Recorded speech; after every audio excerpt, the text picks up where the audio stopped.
शुरुआत में हम देखते हैं कि सुबह का वक्त है जहाँ पर एक लड़के को दिखाया जाता है जिसका नाम है अल्फी कार्टराइट। अल्फी का इंट्रोडक्शन होता है और अल्फी का ड्रेसिंग सेंस स्टाइल देखने में बहुत ही अच्छा होता है। अल्फी बहुत सारी लड़कियों के साथ रह चुका होता है और मजे कर चुका होता है और उसका मानना था कि उसे किसी भी वक्त आराम से कोई भी लड़की मिल सकती है, इसीलिए वो हर वक्त अच्छे कपड़े पहनता है और खुद को रेडी रखता है। अल्फी जब अपने फ्लैट से निकलता है तो उसे एक आंटी मिलती है जो कि उसकी नेबर होती है और उसके बाद वो उनकी भी बहुत ज्यादा तारीफ करता है और उनसे भी एक तरह से फ्लर्ट करना शुरू कर देता है। तो फिर उसके बाद वो उनसे कहता है कि हो सकता है आज मैं रात में जगा हुआ होऊंगा क्योंकि मुझे अपना फ्लैट साफ करना है। तो ये सुनकर वो आंटी बोलती है कि तुम्हें ऐसा करने की कोई जरूरत नहीं है और मैं खुद आकर तुम्हारा फ्लैट साफ कर दूंगी। अब वो ऐसा इसलिए कहती है क्योंकि वो अल्फी की फ्लर्टिंग से बहुत ज्यादा खुश हो चुकी होती है। अब ये सुनकर अल्फी बहुत ज्यादा खुश होने लगता है मन ही मन, क्योंकि उसे पता था कि किसी भी लड़की से काम निकलवाना उसके लिए कितना आसान है।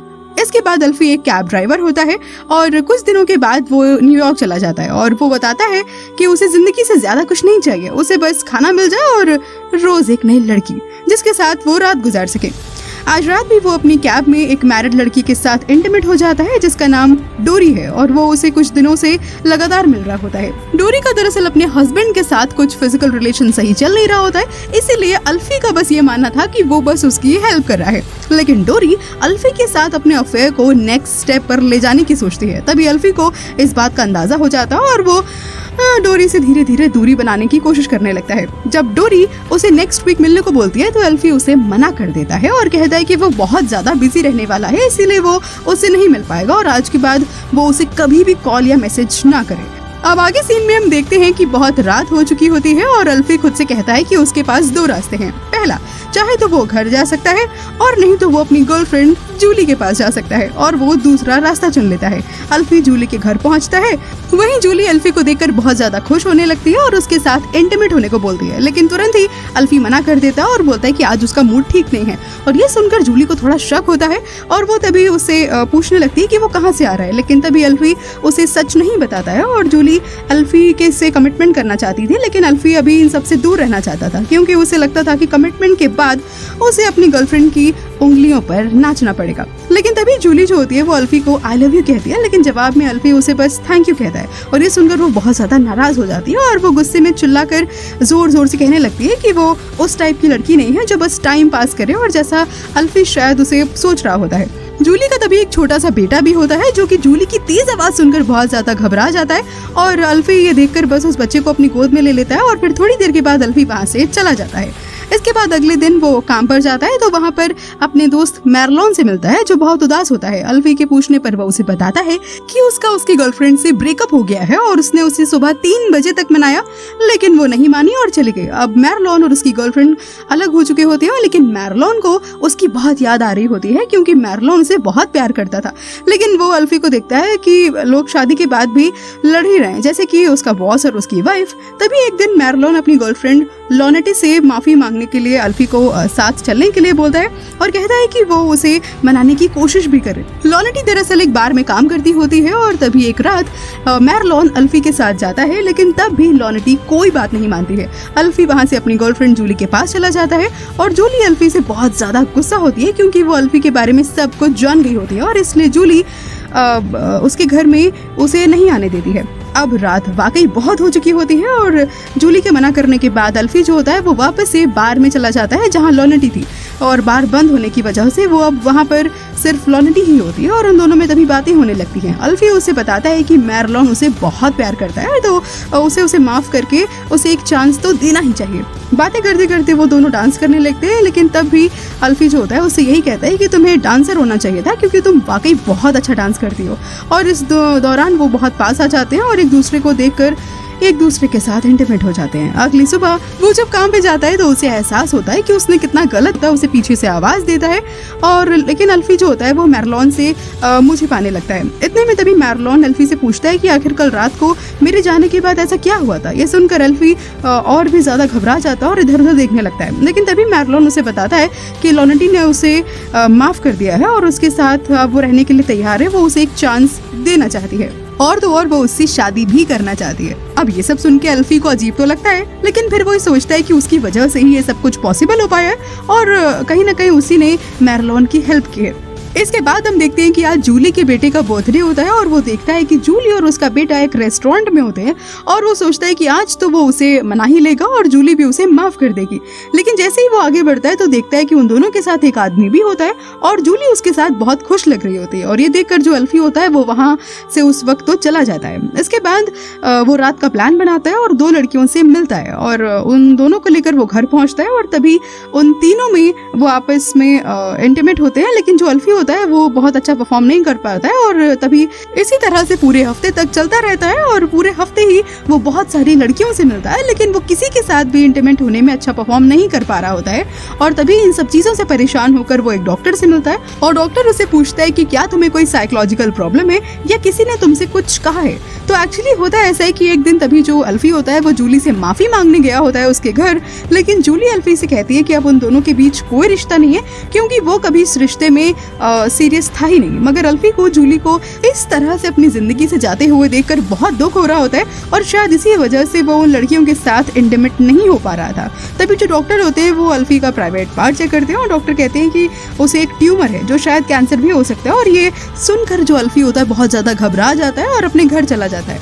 जब वो घर जाता है तो वो देखता है कि गेट पर ही लॉनेटी होती है और वो उसे बताती है कि वो प्रेग्नेंट है, लेकिन उसे पता नहीं कि वो बच्चा किसका है, मैरलॉन का या फिर तुम्हारा। और वो उसे भी बोलती है कि अगर उसने इस बच्चे को जन्म दिया तो मैरलॉन उसे छोड़ देगा, इसीलिए अल्फी और लॉनेटी उसका अबॉर्शन करवाना ही ठीक समझते हैं। तभी वो दोनों हॉस्पिटल चले जाते हैं और लॉनेटी अबॉर्शन करवा लेती है। ये देखकर तभी अल्फी को बहुत बुरा लग रहा होता है लेकिन वो यहाँ पर कुछ भी नहीं कर सकता था। आज अल्फी के भी चेकअप का रिजल्ट आने वाला था और वो हॉस्पिटल जाता है और जब वो हॉस्पिटल के वॉशरूम में जाता है तो उसकी मुलाकात एक ओल्ड मैन से होती है और वो ओल्ड मैन उसे कहने लगता है कि जब वो अल्फी की एज में था तो वो भी इसी तरह से अपनी जिंदगी को जिया करता था। उसकी वाइफ हमेशा उसे वेकेशन पर जाने को बोलती थी लेकिन वो उसकी बात कभी नहीं मानता था और अब अपनी वाइफ की डेथ के बाद उसको बहुत रिग्रेट होता है। और वो ओल्ड मैन अल्फी को समझाता है कि लाइफ में एक ऐसी लड़की जरूर ढूंढो जिसे वो बेइंतहा प्यार कर सके और उसके साथ वो ऐसी जिंदगी जियो जैसे कि आज उसकी जिंदगी का आखिरी दिन हो। हम सब की लाइफ में एक ऐसा इंसान जरूर होना चाहिए। और आखिरी में वो ओल्ड मैन अपना एक कार्ड देता है और कहता है कि अगर लाइफ में कभी भी कोई प्रॉब्लम हो तो वो उसे डिस्कस कर सकता है और इतना बोलकर वो ओल्ड मैन वहां से चला जाता है। अल्फी के रिजल्ट में अब सब कुछ नेगेटिव आता है और उसे कोई भी ट्यूमर नहीं होता और ये जानकर मानो उसकी जान में जान आ जाती है और वो खुद से वादा करता है कि वो अब अपनी बिजनेस पर पूरी तरह से ध्यान देगा। अगले दिन तभी जो अल्फी होता है वो अपनी कैब में राइड कर रहा होता है जिसमें कि दो लोग और होते हैं और जिसमें कि एक बहुत ही ब्यूटीफुल औरत भी होती है जिसका नाम लिज होता है। और अल्फी उस औरत के साथ भी फ्लर्ट करने लगता है और जब वो लोग शॉपिंग के लिए रुकते हैं तो वो आदमी अल्फी को बाहर ही रुकने के लिए बोलता है लेकिन अल्फी उसकी बात नहीं मानता और पीछे पीछे चला जाता है और वहां पर पहुंच जाता है जहां पर लिज जो होती है वो कपड़े बदल रही होती है।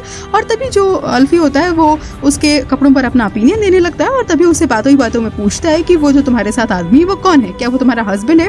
तो लिज बताती है कि वो बस उसका बॉयफ्रेंड है क्योंकि वो अपने बॉयफ्रेंड हमेशा अक्सर बदलती रहती है। इसके बाद अल्फी लिज को उसके होटल पर छोड़ देता है और जाते जाते अपना नंबर भी देते हुए जाता है और सोचता है कि अगर उसे इतनी हाई स्टैंडर्ड वाली लड़की जो है वो भाव दे रही है तो उसे इतने कम में सेटल नहीं होना चाहिए और वो खुद से किया हुआ वादा भूल जाता है। अब कहानी आगे शिफ्ट होती है और अल्फी को मैरलॉन का लेटर मिलता है और मैरलॉन और लॉनेटी दूसरे शहर में शिफ्ट हो गए होते हैं और लॉनेटी का आइडिया था कि मैरलॉन आखिरी बार अल्फी से ना मिले। और आज क्रिसमस डे होता है और तभी अल्फी बहुत उदास होता है क्योंकि आज उसके साथ कोई भी नहीं होता है। जब अल्फी रास्ते से जा रहा होता है तो वो एक लड़की को देखता है और वो अल्फी को बहुत ज्यादा पसंद आ जाती है जिसका नाम निकी होता है। निकी एक फ्री माइंड लड़की होती है और वो चीजों के बारे में ज्यादा नहीं सोचती होती है। निकी को अल्फी की हरकतें और उसकी बातें बहुत अच्छी लगने लगती हैं और निकी आज रात एक पार्टी में जा रही होती है और वो अल्फी को भी अपने साथ इनवाइट करती है और वो दोनों उस रात को साथ में गुजारते हैं। अल्फी को कोई रिलेशनशिप अच्छा नहीं लगता था लेकिन वो निकी को बोलता है कि वो क्रिसमस के लिए उसके घर रुक सकती है और फिर वो दोनों बहुत सी जगह घूमते हैं और इसी तरह से कई दिन साथ गुजर जाते हैं। इसके बाद एक दिन जब वो दोनों किसी रेस्टोरेंट पे होते हैं तो जो निकी होती है वो अल्फी के सामने वाले ग्लास को तोड़ देती है और ये देखकर अल्फी को बहुत ज्यादा गुस्सा आ जाता है और इसके बाद धीरे धीरे उन दोनों में बाहर बात को लेकर लड़ाइयाँ होने लगती है और अब अल्फी को लगता है कि उसे अब उससे ब्रेकअप कर लेना चाहिए। तभी एक सुबह जब अल्फी काम के लिए जा रहा होता है तो निकी उसे पूछती है कि वो रात को कितने बजे तक वापस आएगा, लेकिन ये बात अल्फी को अच्छी नहीं लगती है और अल्फी बिना कुछ बोले ही वहां से जाने लगता है। तो निकी उसे रोकने के लिए पूरी म्यूट हो जाती है लेकिन अल्फी नहीं रुकता लगता है और वहाँ से चला जाता है। अल्फी रात को फिर से उस कैब वाली औरत लिज के पास जाता है। दरअसल लिज का एक ब्यूटी ब्रांड होता है और जिसके लिए अल्फी उसे एक बिजनेस आइडिया देता है जिसे लिज एक्सेप्ट कर लेती है। तभी लिज अल्फी को बताती है कि तुम काम में परफेक्ट हो लेकिन तुम्हारे में कॉन्फिडेंस की कमी है। फिर उन दोनों में बातें होने लगती है और उसी दौरान वो दोनों इंटीमेट हो जाते हैं। उसके बाद अल्फी अपने घर पहुंचता है और तभी निकी अल्फी से माफी मांगती है और कहती है कि अब वो अल्कोहल छोड़ देगी और सुधर जाएगी और सब कुछ ठीक कर देगी। लेकिन जो अल्फी होता है वो नहीं मानता है और निकी से ब्रेकअप कर लेता है और तभी निकी जो होती है वो उसके घर से चली जाती है। अल्फी फिर से अकेला हो जाता है और उसे रियलाइज होता है कि उस ओल्ड मैन ने बिल्कुल ठीक कहा था। अगले दिन वो वापस से जूली के पास जाता है क्योंकि वो जानता था कि जो रिलेशन उसका जूली के साथ था वो किसी के साथ नहीं हो पाया। और तभी अल्फी जूली को सॉरी बोलता है और अप्रोच करने की कोशिश करता है। वो जूली को समझा ही रहा होता है कि इतने में उसका बॉयफ्रेंड आ जाता है और तभी जो अल्फी होता है वो उसको बेस्ट विशेस देकर वहाँ से चला आता है और बहुत ही ज्यादा उदास हो जाता है। जब अल्फी ऑफिस आ जाता है तो वो अपने बॉस को रोते हुए देखता है और बॉस उसे बताता है कि उसकी वाइफ उसे छोड़कर चली गई है। तो अल्फी कहता है कि जाओ और जाकर फ्लावर्स लो और उसे जाकर मना लो। तो उसका बॉस कहता है कि क्या वो मान जाएगी। तो अल्फी कहता है कि ये लड़कियां इन्हें फ्लावर्स बहुत पसंद होते हैं और वो जरूर मान जाएगी। इसके बाद हम देखते हैं कि अल्फी मैरनॉल के घर पहुंचता है जहां वो लॉनेटी से मिलता है और लॉनेटी कहती है कि तुम्हें यहाँ नहीं आना चाहिए था। इसके बाद तभी अल्फी एक बच्चे की आवाज सुनता है और जब अल्फी घर में अंदर आता है तो देखता है कि वहाँ एक बच्चा होता है जो उसी का होता है। दरअसल उस दिन लॉनेटी ने अबॉर्शन नहीं करवाया था और उसके बाद लॉनेटी सब बात उसे बता देती है और बोलती है कि उसने सब कुछ मैरलॉन को बता दिया और उसने पूरी तरह से लॉनेटी का साथ दिया। ये सुनकर अल्फी को बहुत अच्छा लगता है और वापस से वो उदास हो जाता है और तभी लॉनेटी उससे कहती है कि वो वहाँ से जल्द चला जाए, नहीं तो मैरलॉन आ जाएगा और बहुत गुस्सा करेगा। और तभी जो अल्फी होता है वो वहाँ से जाने लगता है। इतने में तभी मैरलॉन आ जाता है और अल्फी उससे माफी मांगता है और कहता है कि मैं तुम्हें कभी हर्ट नहीं करना चाहता था। तो मैरलॉन कहता है कि तुम हमेशा यही करते हो, तुम किसी को हर्ट नहीं करना चाहते लेकिन तुम्हारे एक्शन लोगों को बहुत हर्ट कर देते हैं। और इतना सुनकर जो अल्फी होता है वो अपनी गाड़ी में आता है और वहाँ पर बहुत जोर से रोने लगता है और उसे उसी ओल्ड मैन की बातें याद आती है और वो तुरंत उसे कॉल लगाता है। तभी जो ओल्ड मैन होता है उसकी बातें सुनता है और बोलता है कि तुम जिससे भी प्यार करते हो उसे जाओ और सब कुछ बता दो और उसके साथ ही अपनी लाइफ को स्पेंड करो। ये सुनकर जो एल्फी होता है वो अच्छे से फ्लावर लेकर लिज के पास जाता है और वेकेशन पर उसे अपने साथ जाने के लिए बोलता है और उसके बाद जब वो उसे प्रपोज कर देता है तो वो उसे साफ मना कर देती है और फिर उसे रियलाइज होता है कि शायद वो इनडायरेक्टली उसे वहां से जाने के लिए बोल रही होती है। तो लेकिन तभी एल्फी को समझ आ जाता है कि अंदर के रूम में कोई होता है और जब वो जबरदस्ती झांक कर देखता है तो उसे दिखता है कि वहाँ पर कोई आदमी होता है। तब वो उससे पूछता है कि उसने उसके साथ ऐसा क्यों किया, आखिर उसमें ऐसी क्या कमी थी। तो लिज कहती है कि दरअसल वो एज में उससे छोटा है और ये सुनकर अल्फी जो होता है बहुत उदास हो जाता है और उसको लगता है कि अब शायद उसे कभी किसी से प्यार नहीं होगा और वो सच्चा प्यार कभी हासिल नहीं कर पाएगा।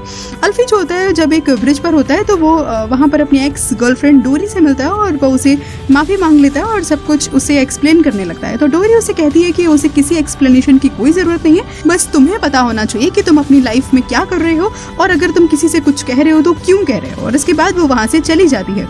उसके बाद अल्फी खुद से कहता है कि उसकी ज्यादा एज नहीं है, उसके पास एक अच्छी जॉब नहीं है और तो और उसकी जिंदगी में शांति भी नहीं है। वो जितनी भी लड़कियों के साथ रहा सभी ने उसका बहुत अच्छे से ख्याल रखा लेकिन वो उसने कभी भी किसी की इज्जत नहीं की और इसी वजह से आज वो अकेला है।